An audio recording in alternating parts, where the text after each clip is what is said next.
Baik, selamat pagi ya. Pagi Pak. Baik, kita lanjut ke materi. Ini adalah materi kita ke-6. Subbahasan penilaian keamanan steady state ya. Seperti biasa, di sini materi sudah ada di daring ya. Begitu juga materi untuk tugas kemarin. Sebenarnya bisa Anda search sendiri di Google ya. Di sana ada Bapak cantumkan link-link yang berhubungan dengan pemahaman frekuensi ya terhadap atau penggunaan frekuensi pada peralatan dan pengaruhnya ya, termasuk daya yang dikonsumsi, kemudian kalau dia berhubungan dengan motor, torsinya berapa ya, apakah torsinya naik ataukah turun, dengan menggunakan frekuensi yang tidak sesuai dengan frekuensi yang tertera pada motor ya.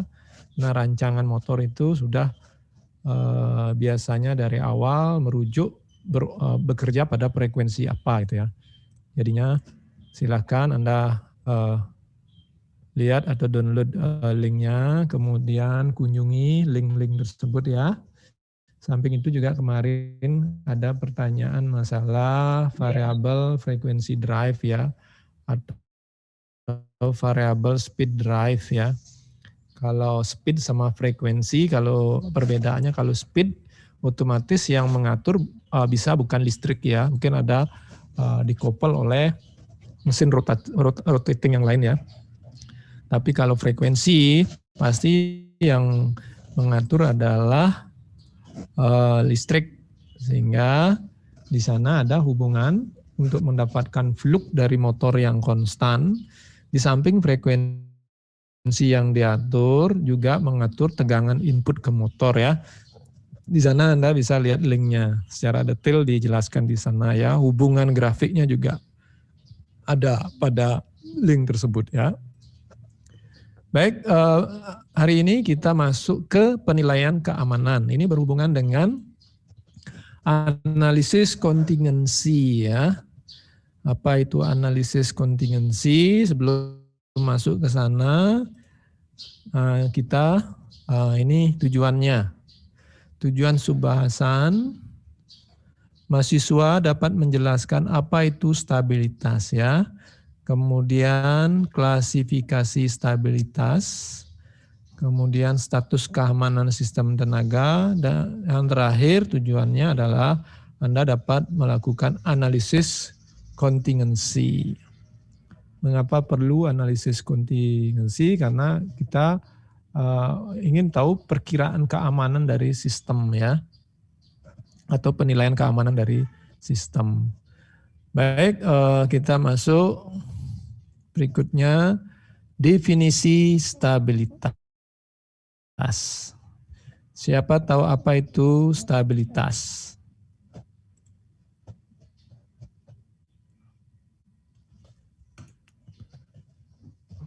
Baik, siapa tahu apa itu stabilitas? Safiriturrahmi.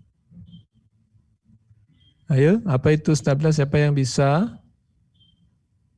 Abi Laskar.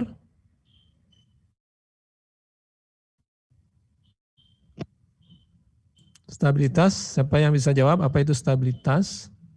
Tony, Yasid, atau Suganda, Alpayus? Ada yang tahu apa itu stabilitas? Atau Titin Risti? Titin, silahkan. Kemampuan untuk menyalurkan energi secara terus-menerus, Pak. Kemampuan, Tony ini ya, kemampuan untuk menyalurkan energi secara terus-menerus. Yang lainnya? Itu kontinuitas ya. Kontinuitas itu adalah kemampuan menyalurkan energi secara terus-menerus, secara kontinu.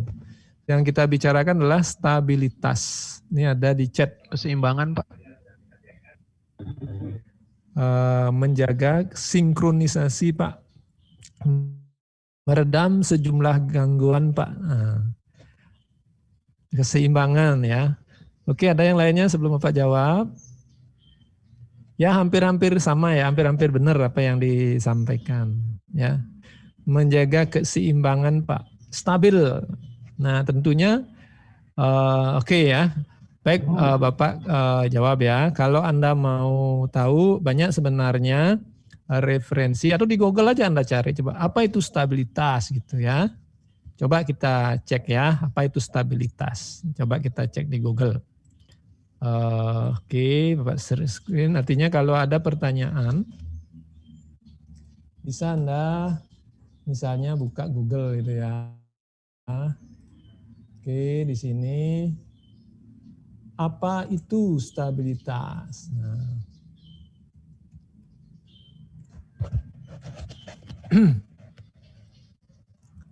Stabilitas. Arti kata stabilitas, apa pengertian stabilitas? Oke, kita lihat. Nah ini berhubung dengan organisme ya. Oke, ini berhubungan dengan misalnya ini stabilitas adalah kemampuan yang dimiliki suatu organisme polisi menghidupi diri ini dan meredam sejumlah gangguan maupun tekanan dari luar. Ya, itu kalau organisme. Kalau sistem tenaga, berarti coba kita masuk stabilitas sistem tenaga gitu ya. Apa itu stabilitas sistem tenaga listrik?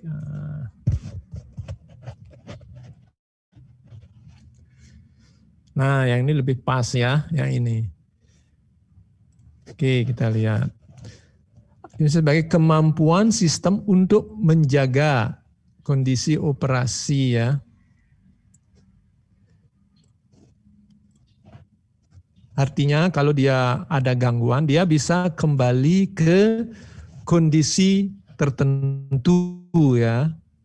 Artinya dia bukan ke kondisi awal, bisa dia berubah kondisinya tetapi sudah menuju ke kondisi operasi baru. Dalam hal ini adalah kondisi operasi normal ya.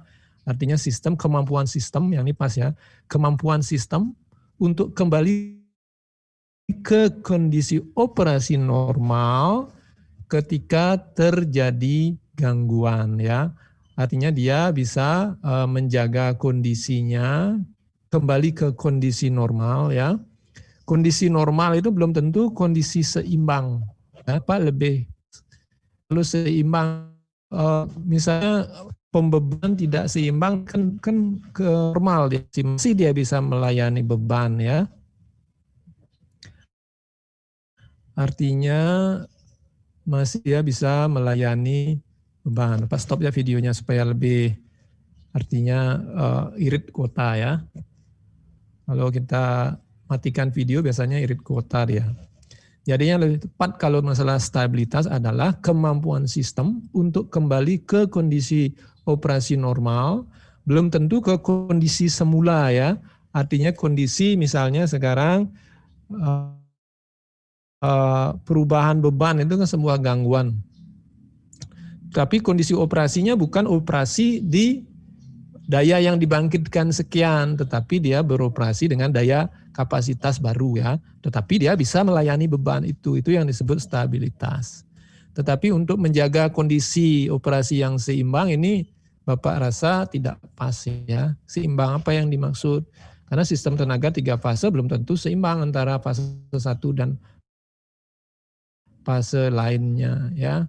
Tetapi kalau kemampuan sistem untuk kembali ke kondisi operasi normal ketika atau setelah terjadi gangguan, bukan ketika terjadi gangguan ya, setelah terjadi gangguan. Dia bisa kembali normal setelah terjadi gangguan, bukan ketika terjadi gangguan, tapi setelah terjadi gangguan.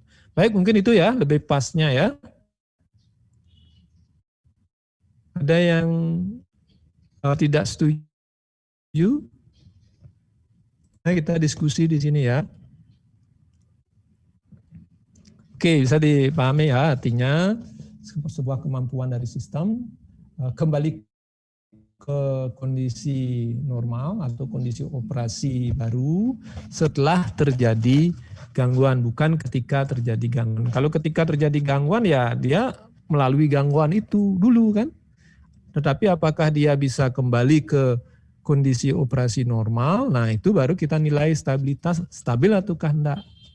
Kalau dia tidak bisa loss sinkron gitu ya, atau lepas dari kondisi sinkronnya berarti tidak normal ya gitu ya. Baik, mungkin itu yang bisa Bapak jawab.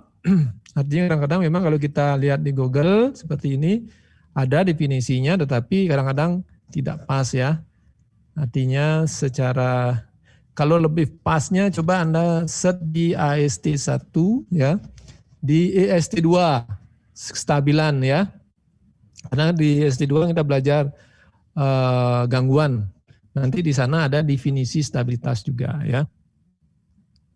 Sama dengan gangguan satu fase ke tanah, kemudian dia misalnya ada berapa beban yang lepas, dan ada sistem sebagian besar yang kembali normal itu juga disebut stabil walaupun ada yang lepas, tapi dia kembali ke kondisi operasi ya, tetapi dengan kondisi operasi tertentu ya.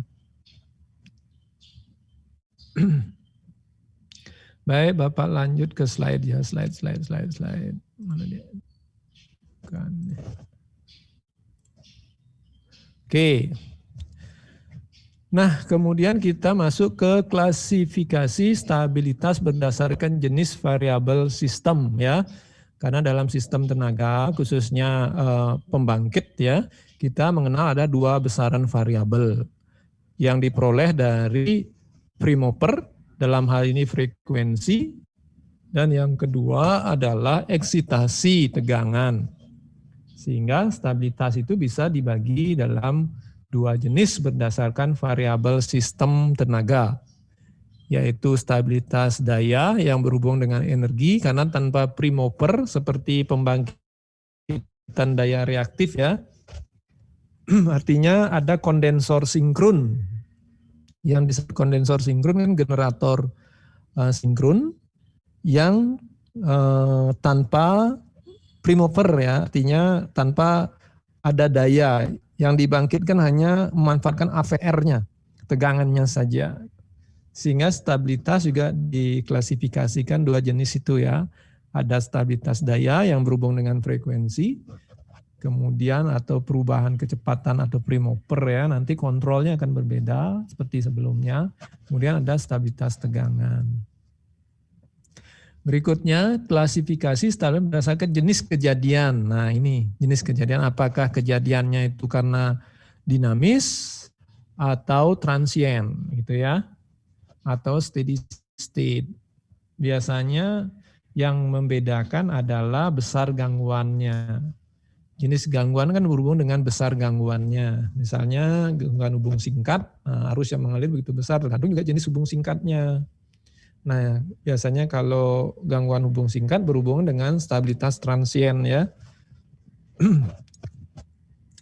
Kemampuan sistem untuk kembali setelah terjadi gangguan-gangguan besar ya. Gangguan satu fase ke tanah, dua fase ke tanah ya, atau tiga fase.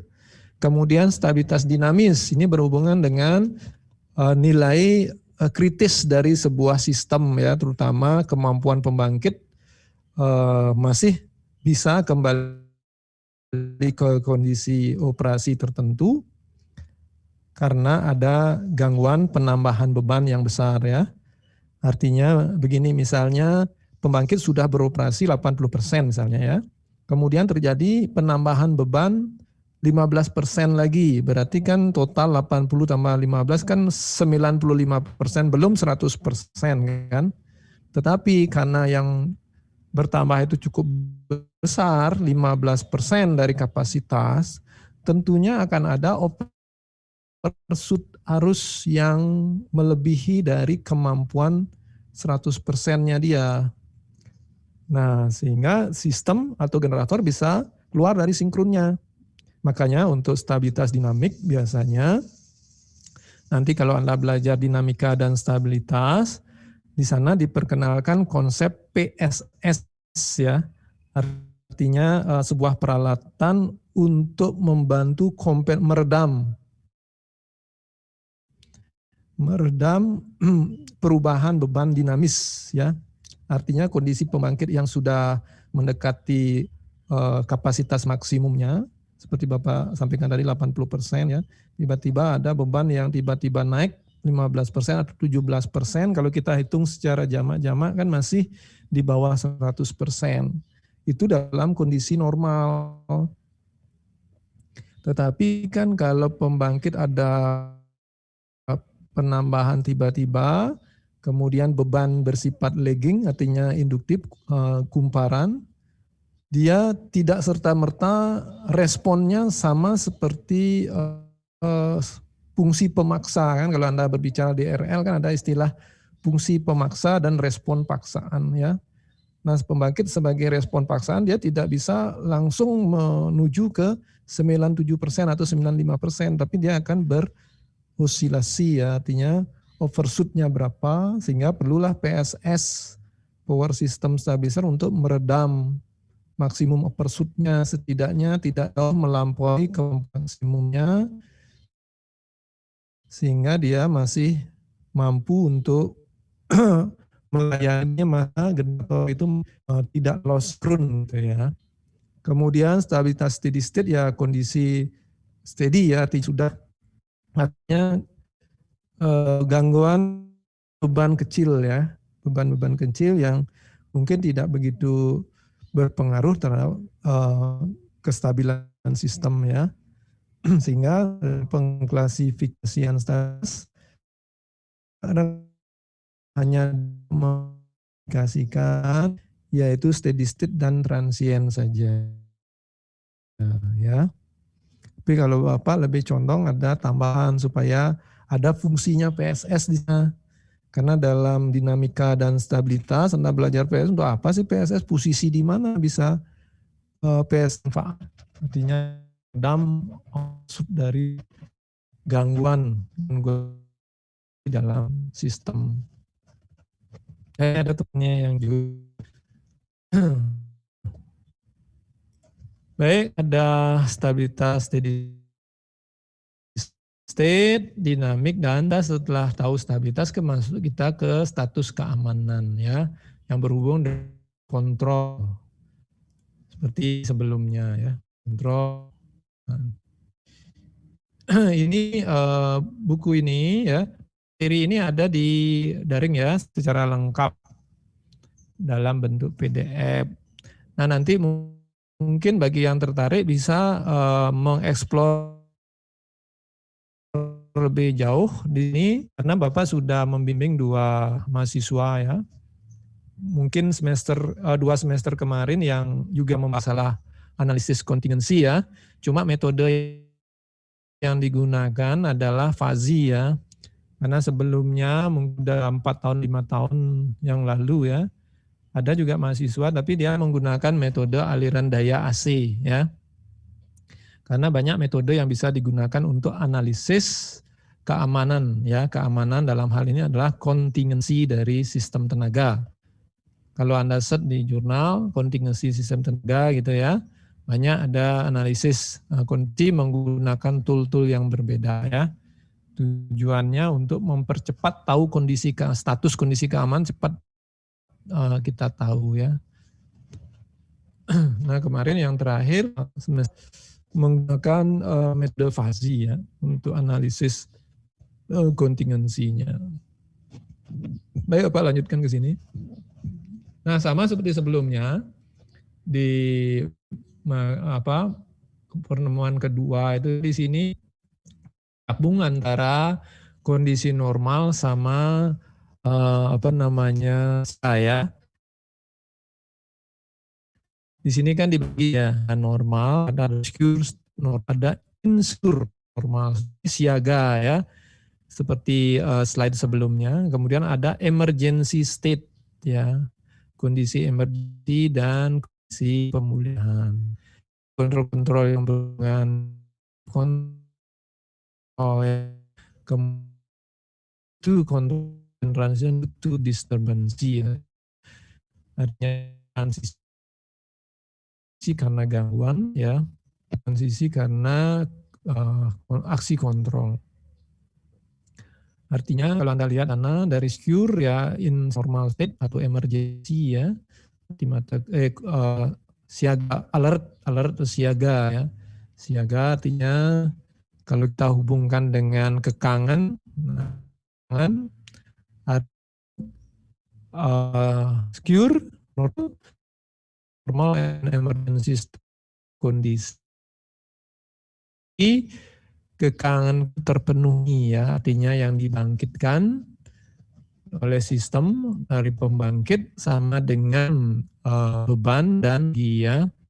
Kalau dari emergency ke restore state atau pemulihan, jadi ini ada dua posisi ya, cascade event artinya ada lepas ya, terjadi emergency artinya ada, sehingga perlu emergency control, jadi transition due to distansi ya, event artinya yang diberikan jumlahnya tidak dengan beban dan rugi-rugi sehingga terjadi pemadaman, sehingga perlu aksi kontrol yaitu kontrol restoratif ya. Dulu waktu Bapak S1 TA Bapak berhubungan dengan kondisi di sini ya, kondisi secure, insecure ya, karena menggunakan PSS. Tapi waktu S2 Bapak mengambil posisi di sini ya, artinya statusnya dari restoratif ke secure normal. Makanya nanti kalau Anda membuat tugas akhir ya, latar belakang Anda bisa munculkan, artinya permasalahan yang saya bahas sebenarnya state-nya, posisinya dalam sistem tenaga, posisi di mana itu ya, supaya orang jelas tahu apa yang mau Anda bahas dari kondisi sistem, artinya dari lingkup sistem tenaga yang begitu besar, nanti bagian mananya yang Anda mau bahas ya. Baik, Bapak lanjutkan. Nah, di sini ada keamanan sistem ya. Nah, di sini dibagi dua ya. Karena tidak berhubungan dengan kontrol dinamik ya, PSS. Jadinya kita berhubungan dengan keamanan sistem, kecuali mengoptimalkan ya, artinya karena PSS itu kan untuk meredam kondisi kritis ya, kondisi dinamis yang mungkin terjadi pada sistem tenaga, yang mana sistem tenaga memang dinamis ya, artinya dia selalu berubah. Tetapi yang Bapak maksud dinamis itu pada kondisi kritis ya. Nah, kalau di sini keamanan sistem dibagi dua ya, keamanan steady state dan keamanan transient. Yang dimaksud keamanan steady state adalah overload ya, saluran yang overload. Kalau saluran overload berarti kemampuan antar arusnya sudah mendekati ya, artinya karena masing-masing saluran kan menggunakan kabel atau kawat ya. Kalau saluran udara dia kawat, kalau dia saluran bawah tanah dia kabel. Nanti di sana yang pasti ada konduktornya atau tembaga atau aluminiumnya atau A3C ya, CSR gitu kan, ada konduktornya. Setiap konduktor itu mempunyai kemampuan antar arus yang berhubung dengan berapa besar daya yang bisa mengalir ya. Umumnya dalam satuan, kalau Anda berbicara instalasi, biasanya dia dalam satuan kemampuan antar arus, biasanya dalam ampere. Tetapi kalau dalam sistem tenaga, overload saluran itu berhubung dengan bukan kemampuan bukan arusnya ya, lebih cenderung dibahasakan adalah MVA. Artinya dayanya ya. Berapa kemampuan daya dari saluran, bukan kemampuan arusnya ya, tapi berhubungan dengan daya. Sehingga ada istilah overload, load itu kan berhubungan dengan daya ya. Kemudian ada kondisi over voltage. Nah, tegangan lebih ya. Kalau over voltage ya berhubungan dengan beban yang kurang artinya ya. Karena kalau under voltage baru beban berlebih ya. Nah, untuk analisis kondisi keamanan steady state bisa Anda gunakan adalah studi aliran daya ya. Jadinya di sini Anda mengingat lagi mata kuliah AST 1-nya ya. Apa sih tujuan studi aliran daya ya? Kira-kira masih ingat apa tujuan studi aliran daya? Ingat? Apa tujuan studi aliran daya?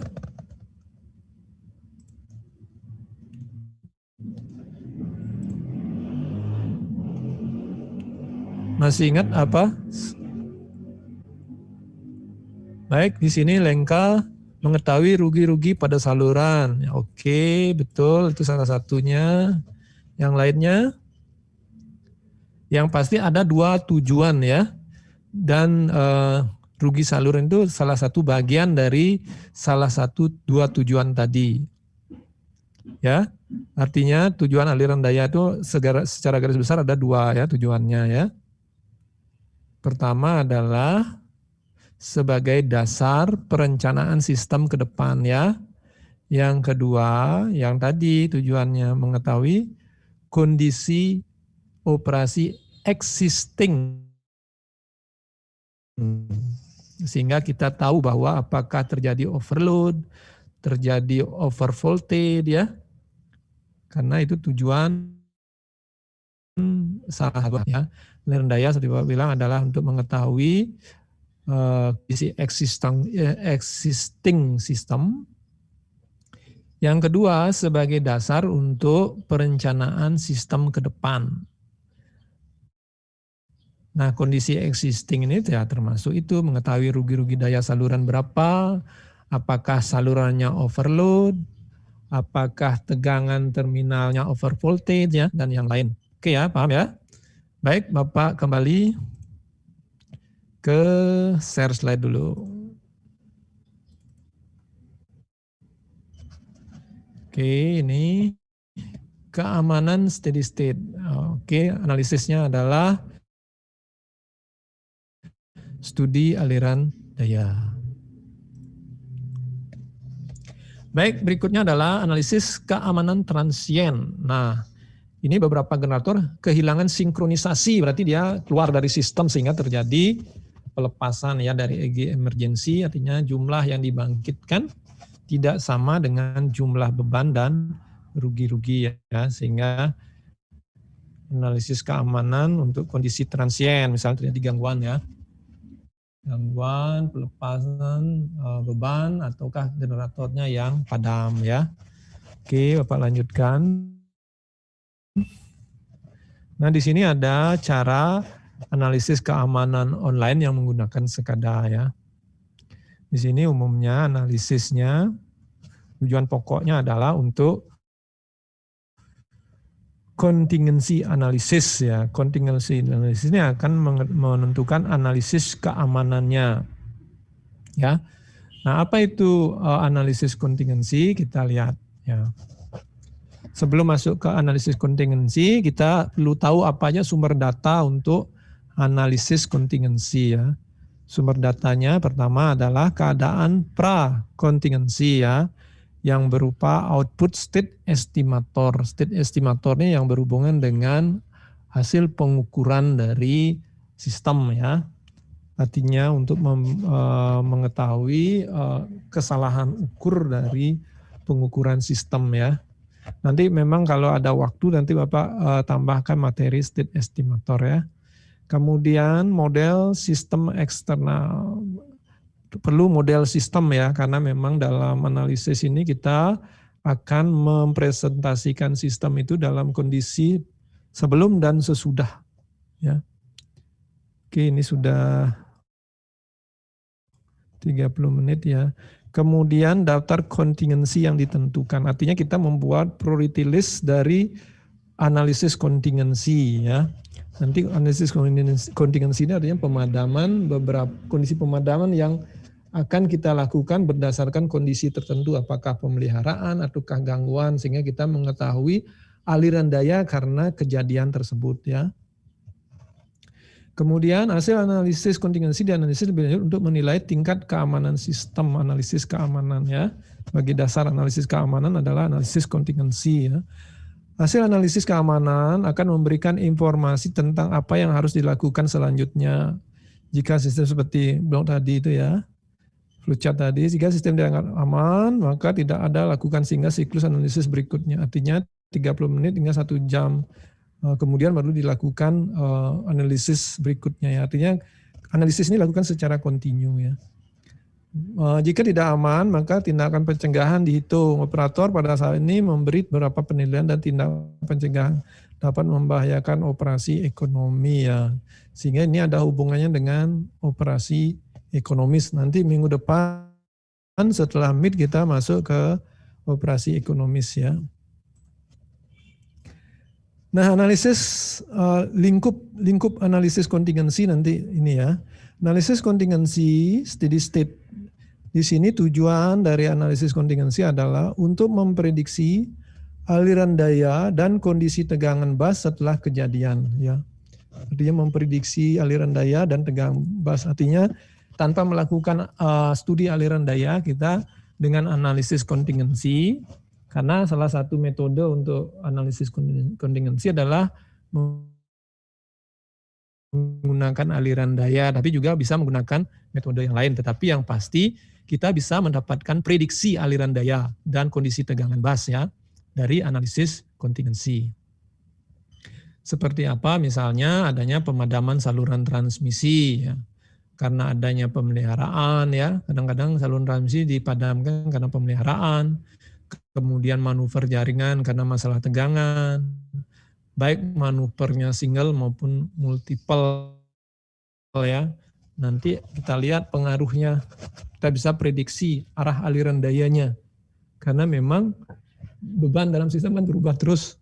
Jadinya kita membutuhkan sebuah metode yang cepat untuk melakukan analisis apabila terjadi pemeliharaan atau super jaringan pada kondisi tertentu ya.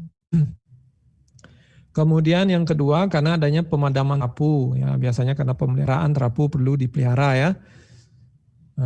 Sehingga nanti kita juga memprediksi bagaimana aliran daya kalau misalnya ada trapu yang dipelihara ya. Kemudian tegangan bus dan yang lain, kemudian pemadaman generator karena operasi dan pemeliharaan. Nah itu adalah analisis kontingensi, adalah memprediksi aliran daya dan kondisi tegangan bus setelah terjadi kejadian, yaitu pemadaman saluran, pemadaman trapu, dan pemadaman generator. Itu yang dimaksud analisis kontingensi.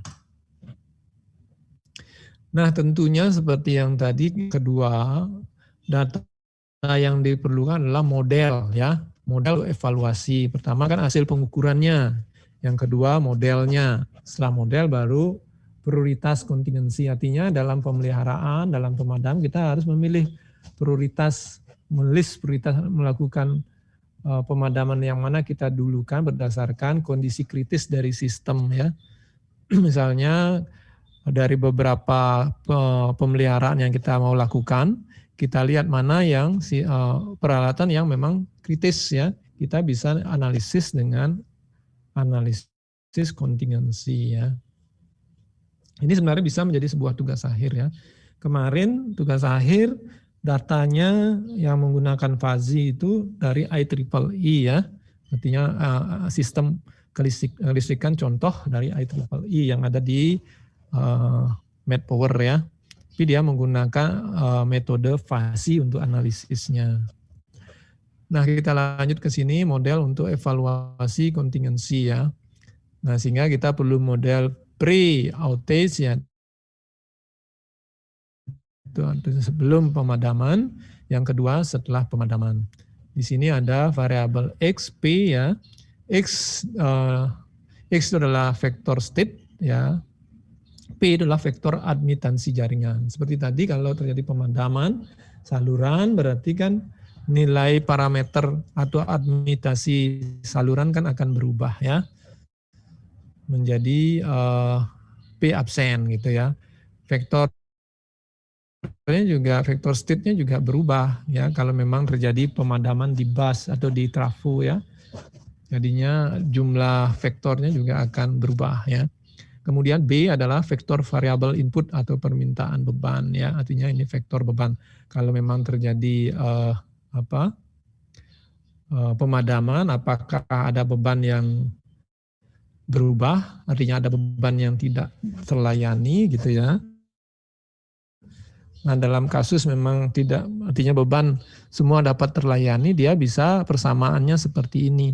Post outage sama dengan F ya, fungsi state-nya, vektor state dan vektor administrasi jaringan setelah atau post pemadaman, setelah pemadaman adalah B gitu ya. Artinya dengan B dengan artinya tidak terjadi pengurangan beban ya. Beban itu tetap. Tetapi kadang juga beban berubah ya. Karena adanya mau tidak mau misalnya trafo yang dipelihara otomatis beban berubah ya, artinya beban bisa berkurang. Tapi kalau saluran transmisi dirubah, belum tentu ada pemadaman karena bisa dilakukan manuver jaringan. Artinya beban yang seharusnya dilayani oleh saluran itu bisa dialihkan ke saluran lain sehingga beban bisa tetap ya. Tapi beban bisa berubah apabila pemadaman pada sisi trafo ya. Sehingga seperti kasus di sini, misalnya perubahan B karena pemadaman generator, bisa juga karena pemadaman generator atau trafo ya. Tapi perubahan sisi generator dan beban sebagai respon dari delta B ya. Artinya bisa juga delta B absennya adalah perubahan beban karena respon generator. Yang kedua, B double absen karena pemadaman generator gitu ya. Sehingga bisa juga post outage dimodelkan seperti ini, F absen ya, F X absen P absen sama dengan B absen, di mana X plus delta X, P plus delta P sama dengan B plus delta B, di mana delta B itu adalah delta B absen plus delta B double absen, di mana delta B absen itu adalah beban, perubahan beban karena pemadaman generator, yang B double absen jumlah beban yang berubah ya akibat pemadaman itu ya. Artinya misalnya pembangkit padam 5 mega, beban pasti 5 mega gitu ya. Pasti sudah itu. Karena yang membangkitkan 5 hilang ya beban ya 5 hilang, tetapi ada tambahan beban yang hilang lagi. Nah, itu yang disebut delta B double absen ya. Artinya di samping besar beban sesuai dengan jumlah generator, juga ada besar beban sebagai efek dari perubahan atau pemadaman generator itu, sehingga disebut delta B double absen, atau delta B itu adalah total beban yang padam akibat pemadaman ya, setelah pemadaman. Nah, ini yang nanti perlu kita analisis secara kontingensi, prediksi bagaimana aliran daya dan tegangan bus karena terjadi pemadaman seperti itu. Baik, biasanya delta P adalah 0. Namun beberapa pemadam generator disertai dengan pemadam saluran, dalam hal ini delta P tidak sama dengan 0. Nah, dalam kasus ini artinya ini nyambung masih ya. Artinya delta P bisa sama dengan 0. Berarti perubahan jaringannya tidak ada dan beban masih dilayani, berarti delta B ini sama dengan delta B absen saja.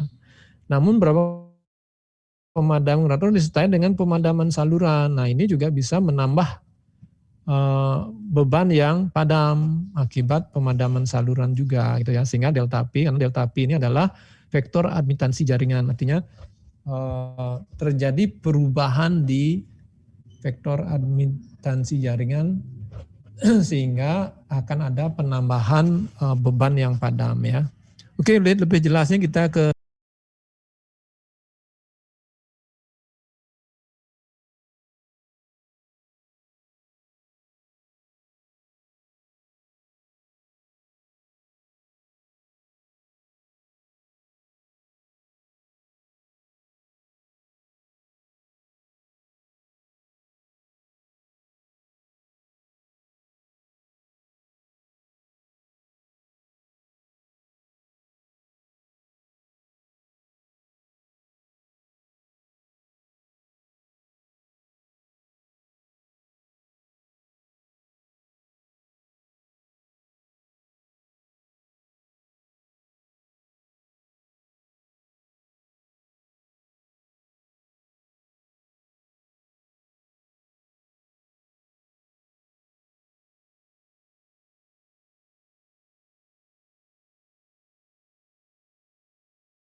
Baik, kita lanjut ya. Ini ada contoh untuk membuat model analisis kontingensi ya.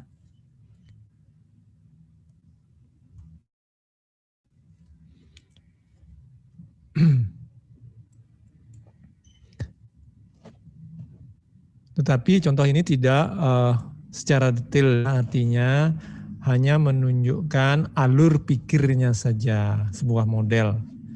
Baik, Bapak lanjut. Nah, di sini contoh, tulislah persamaan aliran daya sebelum dan sesudah pemadaman untuk sistem yang ditunjukkan pada gambar berikut. A, asumsikan pemadaman pada saluran 2, 3 ya, artinya kondisi sebelum adalah kondisi normal ya, tetapi saat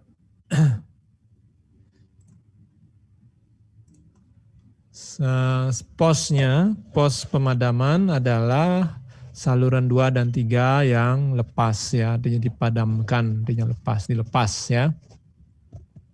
Yang kedua, ulangi bagian A dengan asumsi pemadaman generator terjadi di bus nomor 4. Setelah itu ulangi, berarti dikembalikan normal ya. Kemudian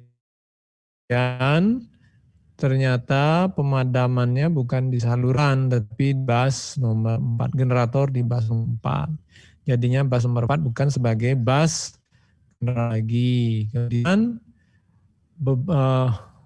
daya generator ya, diasumsikan artinya sehingga tetap bebannya tidak hilang, artinya semua dilayani, sehingga generator yang lain yang masih sinkron, artinya masih terhubung ke sistem, yang mengambil alih daya yang dibangkitkan oleh pembangkit 4. Gitu ya. Pertama kita tulis persamaan aliran daya.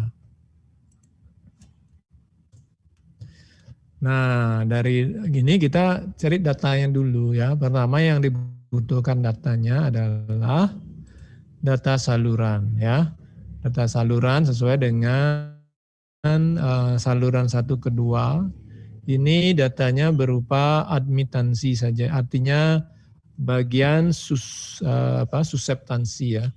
Ini Y12, Y ada admitansi bus 1 ke bus 2, tetapi nilainya hanya suseptansi ya, besarnya min J10 Siemens satuannya.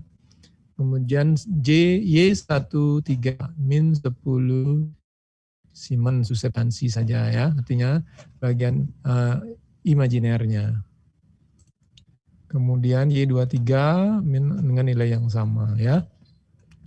Kemudian dari bus data kita dapat informasi bahwa karena sudutnya adalah sudut 0 ya.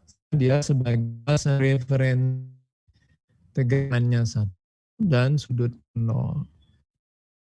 Untuk bus dia ada P2, artinya daya yang dibangkitkan 0 PU, berarti dia bus pembangkit ya, dan bus kontrol tegangan atau kontrol tegangan dimanfaatkan sudut 0. Kemudian PD2, nah di samping sebagai pembangkit, bus tersebut ternyata juga mempunyai beban sebesar 1,0 ya, plus J0, berarti KD2-nya berarti 0 ya. Yang adalah PD2 saja, berarti KD2-nya 0 ya. Asumsinya bebannya hanya beban aktif saja ya. Kemudian PD3 berarti dia adalah bus beban. Di sini yang diketahui adalah daya aktifnya 3 PU, daya reaktifnya setengah PU ya. Kemudian PG4 sama dengan 1 0 ya, artinya dayanya adalah 1 PU, P4-nya atau tegangannya, kontrol tegangan, artinya dia bisa mempertahankan tegangan 1 PU ya. Oke, dari sana kita perlu hitung persamaan sebelum gangguan ya. yaitu P2. P2 itu artinya daya yang keluar dari P2 yang masuk ke jaring. Artinya P2 kalau kita lihat ya. Lihat caranya back sebentar. Oke, kita lihat P2 ya. Nah, P2 berarti maksud P2 itu adalah P21 dan P23. P21 ditambah P23 sama dengan daya yang dibangkitkan ya dalam hal ini adalah 2 ya dikurangi bebannya yaitu 1 sehingga hasilnya adalah 1 ya kalau Anda lihat di sini P2 itu adalah P21 ya dan P23 sama dengan daya yang keluar ya daya yang dibangkitkan dikurang daya beban ya karena memang yang dibangkitkan sama dengan beban. Artinya yang keluar di sini kan dari 2 ke 1, dayanya keluar. Dari 2 ke 3, kemudian beban sendiri sama dengan yang dibangkitkan, sama dengan PG2. PG2 nilainya 2, ya bebannya 1, sehingga 2 dikurang 1, 1 ya. P2 ini hubungan persamaannya dari P1 ke P2, P2 ke P1 adalah 10 sin theta 2 ya. Ditambah 2 ke 3 adalah 10 V3 sin theta 2 min theta 3 ya. Theta 2 min theta 3. Mengapa dia theta 1-nya tidak ditulis? Karena theta 1 nilainya 0 ya. Sebenarnya sama ini ya. V ya, V1 juga nilainya 1 ya. Dari sini kita lihat kan V1, 1. Kalau V2, V3 nilainya tidak diketahui, makanya dia menggunakan variabel V3 gitu ya. V3 sebenarnya ini adalah 10 V1 sin theta 2 min theta 1 gitu ya. Persamaan aliran daya. Anda bisa lihat lagi AST 1-nya ya.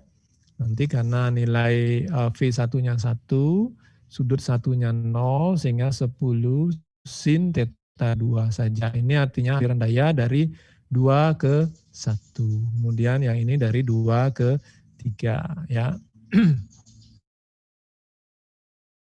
Karena memang theta 2 ya. Ini ya, 3 tidak diketahui sin. Baik, yang ketiga. Nah, ketiga ini bahas beban ya. Sehingga P3 sama dengan min PD3 artinya ini dari 3 ke 4 ya, ini kan 3, 4 dan 3 ke 2. P3 itu adalah 3 ke 2 dan 3 ke 4 ditambah PD3 sama dengan 0 karena yang dibangkitkan 0 ya.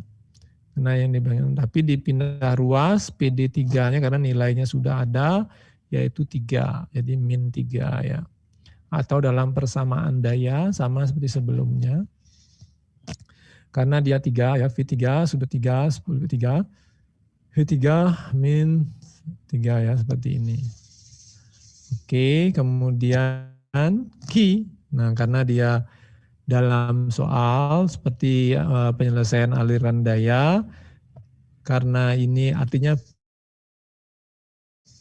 P dan Q yang di-schedule sama dengan P dan Q yang dihitung ya. Yang min 3 ini di-schedule, yang ini yang dihitung persamaan daya yang dihitung ya. Ini yang di-schedule karena memang di bus 3 itu beban keluar min 3. Supaya yang keluar min 3 berapa yang harus keluar juga dari 3 ke 2 dan 3 ke 4 supaya totalnya sama dengan 0 kan begitu. Sesuai dengan hukum Kirchhoff arus ya. Jumlah aljabar arus yang masuk karena arus identik dengan daya. Karena tegangannya sama ya. Di level tegangan saluran kan bisa 20 kV, 150 kV, sehingga daya itu identik dengan arus. Sehingga min 3 ini adalah P schedule ya, kalau ini P hitung. Dan cara yang sama juga Q3-nya ada schedule ya.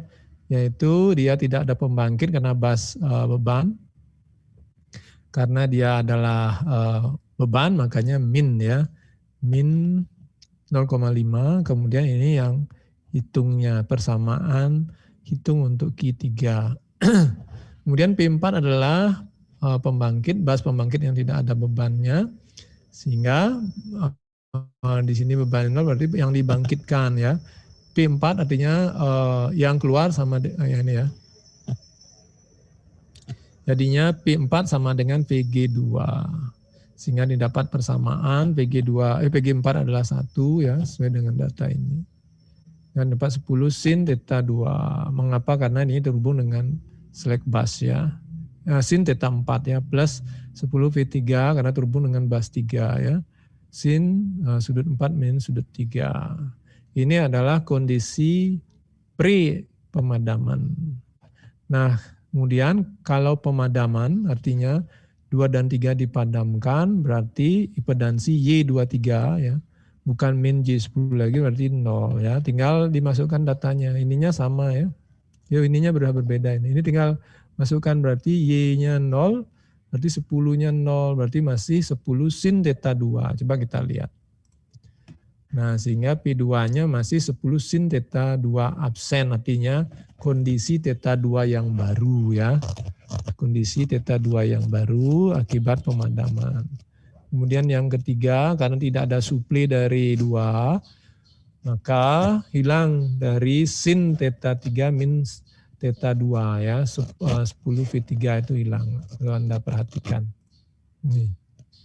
Ya ini hilang dia. 10 V3 sin theta 3 min theta 2 hilang, yang ada masih yang ini saja. Karena sudah terjadi pemadaman ya. Yang ini. Begitu juga untuk key-nya ya, akan hilang juga. Dan yang terakhir yang V4 ya tidak, hubungannya tidak tetap jadinya, ini sama ya. 110 ini, tetapi ada kutip yang berarti kondisi pos pemadaman atau setelah pemadaman. Baik, itu adalah modelnya. Kalau Anda disuruh membuat model untuk analisis kontingensi pre dan post ya, lakukan analisis seperti itu. Yang pasti kalau dilihat dari data, kita sudah bisa tahu bahwa V1 itu adalah slack, V2 itu pembangkit, V3 itu bus beban, P4 itu adalah pembangkit ya, sesuai dengan gambar yang ini. Dan sesuai dengan datanya. Karena bus slack itu yang diketahui adalah magnitud dan sudutnya. Magnitudnya 1, sudutnya 0 karena dia sebagai referensi. Sudut 0 ya. Kalau yang ini, nah kalau yang ini dia diketahui karena ada bus pembangkit, berarti PG-nya diketahui ya. PG-nya, yang bus 4 juga PG-nya diketahui. Kalau yang ini PD dan QD-nya. Karena di bus 2 ada beban juga, bisa diketahui PD-nya dan PG-nya juga ya. Tetapi dia tetap bus sebagai bus kontrol tegangan, sehingga magnitudnya 1 PU, di sini 1 PU, di sini 1 PU sebagai bus kontrol tegangan, karena bus slack itu juga adalah bus pembangkit, di mana bus pembangkit bisa mengontrol tegangan karena dia ada eksitasinya ya. Baik, itu yang nomor A, jadinya itu persamaan untuk nomor A. Kemudian bagaimana kalau jawaban B, artinya generator di bus 4 yang open ya, artinya yang dipadamkan, dan di sini dinyatakan bahwa daya yang dibangkitkan oleh bus 4 atau pembangkit di bus 4 didistribusikan merata di pembangkit yang ada, sehingga kalau P2 atau pembangkit P2 yang dulunya 2 ya, sehingga kalau di P4 adanya 1, berarti setengah dapat tambahan setengah gitu ya. Tambahan setengah berarti 2,5 ya.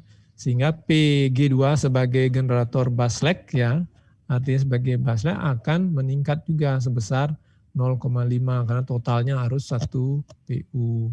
Sehingga bisa ditulis seperti ini. Dulunya P1-nya adalah 1 ya, PG-nya menjadi sebelumnya adalah 1 min 3, 1, tapi setelah atau pos pemadaman menjadi dulunya 1 tambah 1 ya, Artinya total dikurangi beban ya ini. Ini PG-nya 2,5 karena bebannya 1, sehingga 1,5 ya. Sehingga nah lihat di sini slack-nya enggak pernah muncul ya. Yang ditulis adalah P1, P2, P3, P4. P2, P3, P4, P1 yang karena memang dalam perhitungan aliran daya slack itu dihitung setelah konvergen ya. Artinya ini kan membuat modelnya saja, nanti untuk mendapatkan nilainya ada proses iterasi ya. Iterasi pendekatan dengan metode tertentu ya. Artinya Anda bisa selesaikan dengan metode Newton-Raphson ya, Gauss-Seidel ya, atau menggunakan pendekatan DC juga enggak apa-apa. Nah, ini kita bahas berikutnya. Nah, setelah kita mendapatkan model, baru kita melakukan analisis kontingensi. Nah, untuk melaksanakan analisis kontingensi, kita perlu metode aliran daya pre-outage atau pemadaman dan setelah pemadaman itu dengan cepat. Sehingga kita bisa melakukan analisis dengan aliran daya DC ya. Dari aliran daya versi linier. Apa yang disebut aliran daya versi linier adalah semua dalam aliran daya itu seolah-olah kita melakukan aliran daya DC ya. Jadi semua konduktansi saluran dapat diabaikan, yaitu GIG sama dengan 0 ya. Seperti tadi ya, itu hanya ada suseptansinya saja ya, sudah termasuk sebenarnya tadi. Makanya persamaannya menjadi sederhana seperti tadi, karena seolah-olah itu sudah dalam model aliran daya untuk DC ya, metode DC. Semua perbedaan sudut kecil dalam kisaran 30 derajat, artinya antara sudut tegangan ya V ya, V1, V2, V1-nya 0, V2, V3, V4 itu beda sudutnya tidak lebih dari 30 derajat, sehingga sin P sama dengan V gitu ya. Semua tegangan tetap konstan pada nilai nominalnya itu 1 PU. Artinya ini khusus untuk tegangan generator sebagai kontrol tegangan ya. Tetapi untuk kondisi awal iterasi semua tegangan termasuk tegangan bas beban itu diasumsikan 1 PU ya. Nah, yang kedua, bisa metode yang lain selain metode aliran daya DC, yaitu aliran daya AC, tapi menggunakan metode yang paling cepat ya, yang disebut dengan metode pas decouple. Artinya decouple ini mengabaikan kopling ya, nanti akan ada daya aktif dipengaruhi oleh perubahan frekuensi gitu ya, persamaan Jacobiannya. Lalu persamaan Jacobian aliran daya AC lengkap metode Newton-Raphson. Seperti contoh yang di sini kira-kira berapa? Masih ingat enggak? Misalnya kita ingin selesaikan ini. Nah, kalau kita ingin selesaikan ini dengan metode Newton-Raphson, berapa jumlah Jacobiannya? Berapa kira-kira jumlah Jacobiannya? Ayo silakan. Ini kan ada 4 bas ya. 4 bas di mana di sini ada satu adalah bas pembangkit ada 3, satu diposisikan sebagai slack, satu sebagai bas beban. Sehingga dalam aliran daya AC salah satu metodenya adalah metode Newton-Raphson, berarti kan menggunakan Jacobian matrix ya. Seperti Bapak analogikan waktu kuliah AST 1. Kalau kita ingin menyelesaikan aliran daya AC menggunakan Newton-Raphson seperti kita menumpang bis ya. Semua naik dulu, kemudian baru bisnya jalan. Artinya penyelesaiannya bisa cepat. Artinya jumlah peserta yang diangkut itu bisa cepat sampai di tujuan ya. Karena apa, kan sudah naik semua, cuma dia memang dalam proses naik itu membutuhkan waktu dia karena banyak yang naik. Berbeda dengan metode Gauss-Seidel. Gauss-Seidel itu kan seperti memberangkatkan orang menggunakan sepeda motor. Naiknya cepat, hanya satu ya. Satu orang naik sudah jalan. Kemudian satu naik jalan. Tetapi dia jumlah iterasinya semakin panjang karena satu-satu diangkut kan. Tapi kalau Newton-Raphson seperti naik bis. Jadinya untuk membentuk Jacobiannya yang lama, tetapi kalau sudah jadi artinya menunggu orang naik bis sudah naik ke masing-masing seat sudah duduk, tinggal jalan aja kan semua langsung didapatkan ya. Semua informasi setiap bus itu didapatkan. Itu metode Newton-Raphson. Kalau metode Gauss-Seidel setiap bus dikerjakan ya berdasarkan bus sebelumnya.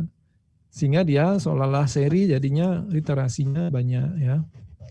Nah, kemudian dikenal metode Pas-de-Koppel, artinya penyederhanaan metode Newton-Raphson dengan memisahkan hubungan langsung antara perubahan daya aktif dan perubahan tegangan dan mengabaikan hubungan langsung perubahan daya aktif terhadap perubahan tegangan dan mengabaikan perubahan daya reaktif terhadap perubahan sudut tegangan ya.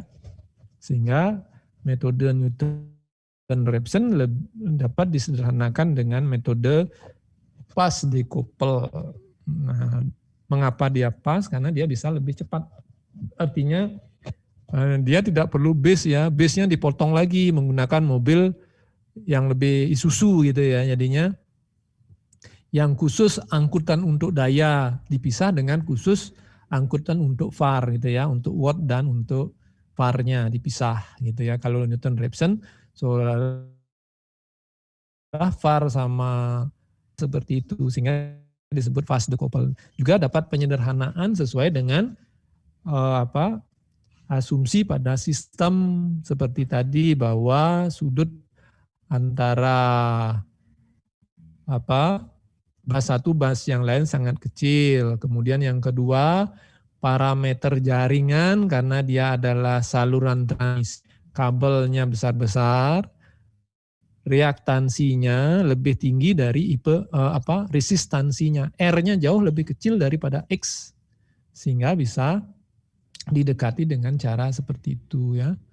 Karena X per R ya.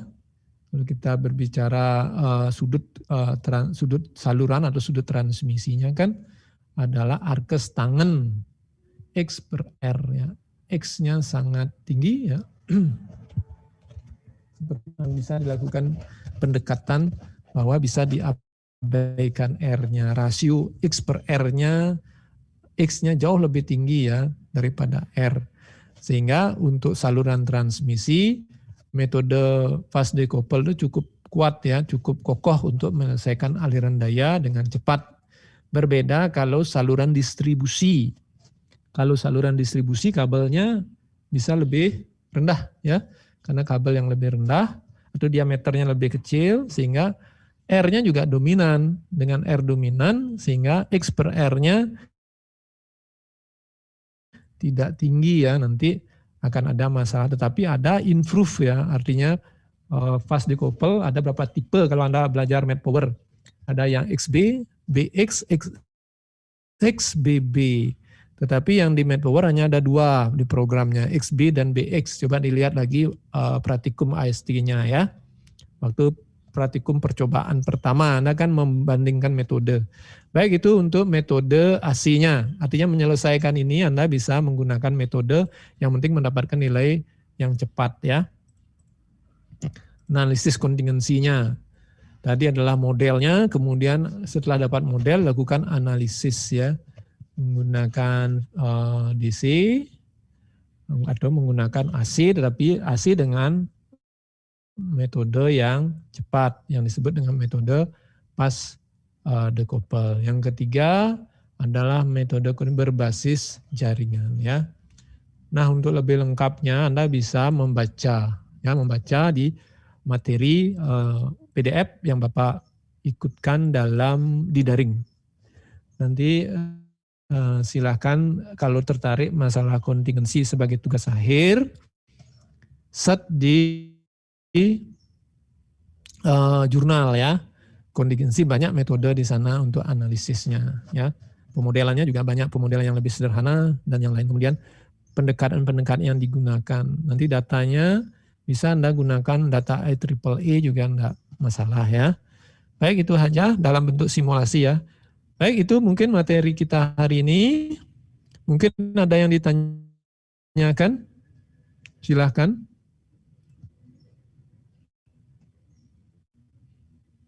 Ada yang ditanyakan?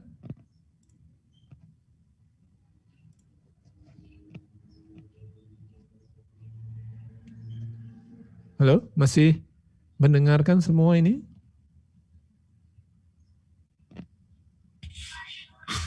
Masih, Pak. Masih. Masih, Ya, Pak. coba ini sebenarnya materi ini tidak Bapak kumpas tuntas, karena ini bisa nanti Anda pelajari lebih lanjut sebagai tugas akhir ya, kalau mana ada yang tertarik membahas masalah analisis kontingensi, seperti Bapak sampaikan sebelumnya, sudah ada 2 mahasiswa yang Bapak bimbing dan sudah lulus mengenai analisis kontingensi ya. Mahasiswa pertama menggunakan metode aliran daya ya. Metode Vas de Koppel kalau tidak salah. Metodenya sebenarnya, tapi kasusnya adalah kasus sistem kelistrikan Lombok ya.